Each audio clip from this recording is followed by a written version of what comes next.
Item: SCP-1716. Code name: Imperfect Life Extender. Object Class: Safe. Special Containment Procedures: SCP-1716 is stored in Containment Vault 43 at Site-71. Testing is allowed using D-Class subjects only, both as donor and recipient, and requires approval of the Site Director. Additional security should be present due to possible unforeseen anomalies among recipients of SCP-1716 treatment.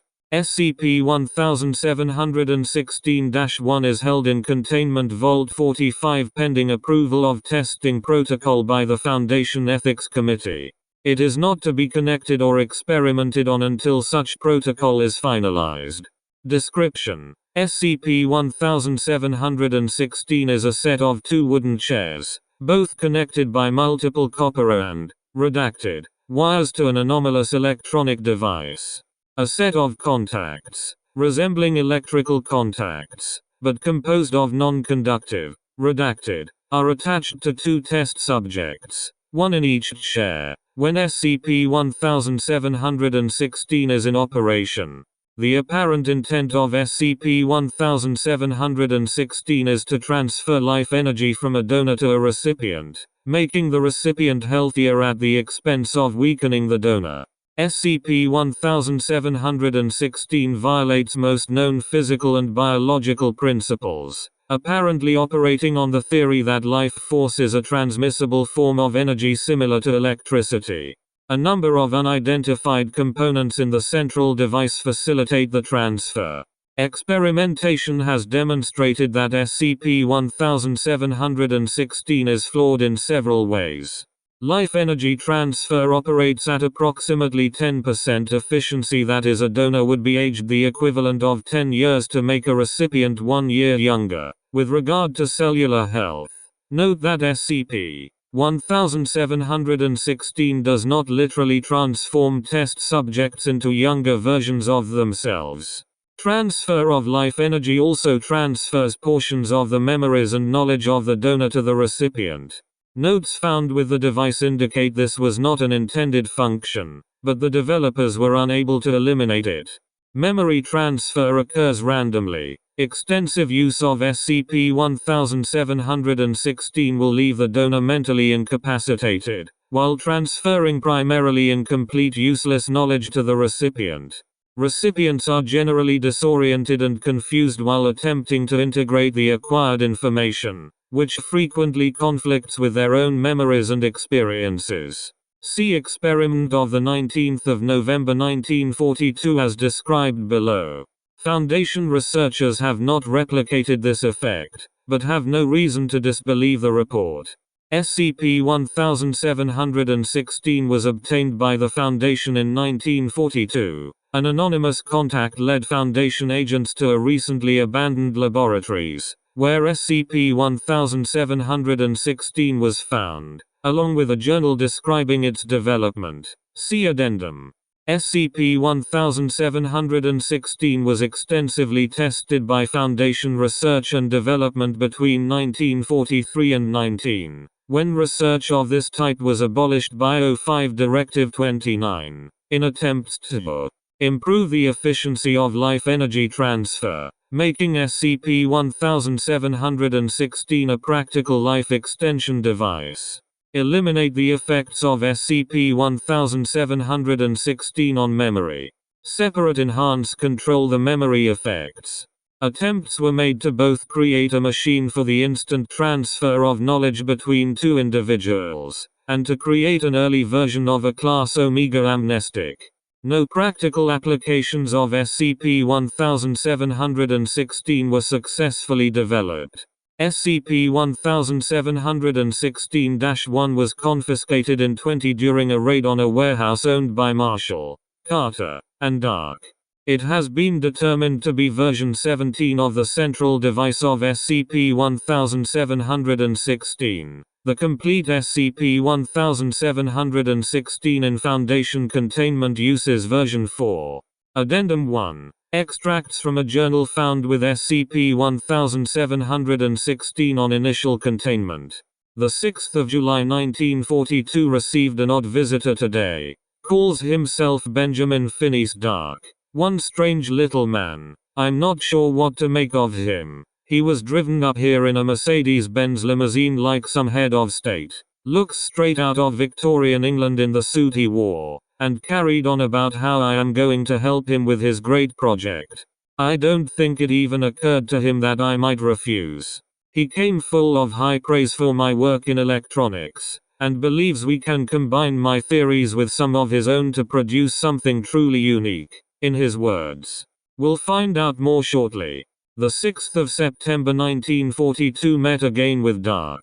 The man is a complete crackpot as far as I can tell, going on about etheric transfer, luminescent vapor generation and other such nonsense. I think he fancies himself as a modern-day alchemist. His project is life extension. It's time to bring it out of the dark ages, he says. What harm can come from listening to his proposal? He clearly has money, and no one has approached me about a collaboration in what? 15 years? 20? The 6th of December 1942 have learned more about Dark's project. It's an abomination. Transfer life force from one person to another? Where would he ever get donors?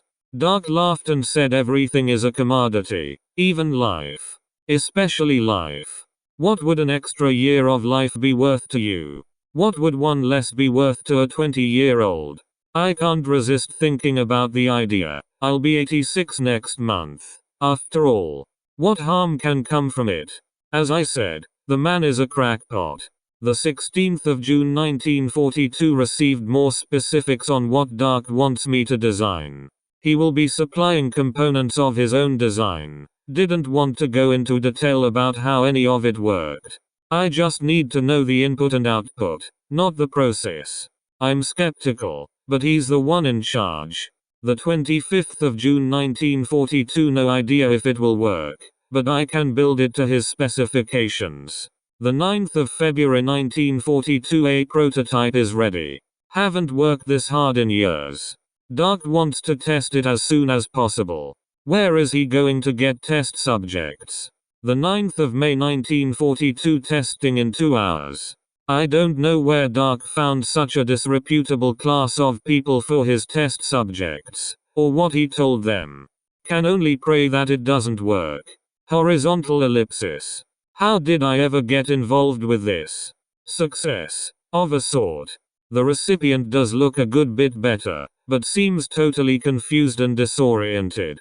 The donor. Oh, God. Not only was he dead at the end of the process, but was crumbling to dust as we tried to move him. Dark wasn't even phased. He chuckled and said, well, they signed their release forms, didn't they? He assured me that no one will ever know the experiment even happened, and his assistants would clean up. The 9th of July 1942, want to drop out, but I'm already into this too deep. To Dark. It's a practical matter of controlling the process. The 23rd of October 1942, ready for testing again. Process should be under more control now. The 25th of October 1942, much improved, in that at least the test didn't kill anyone. The process appears to still be terribly inefficient, and there are unwanted side effects on both test subjects. Apparently, we have transferred memories as well as life, and not in any controlled fashion. No practical use for this thing unless this effect can be removed. The 18th of November 1942, no luck in removing side effects. We'll try. Redacted. The 19th of November 1942, tested again. Control of memory effect seems somewhat improved.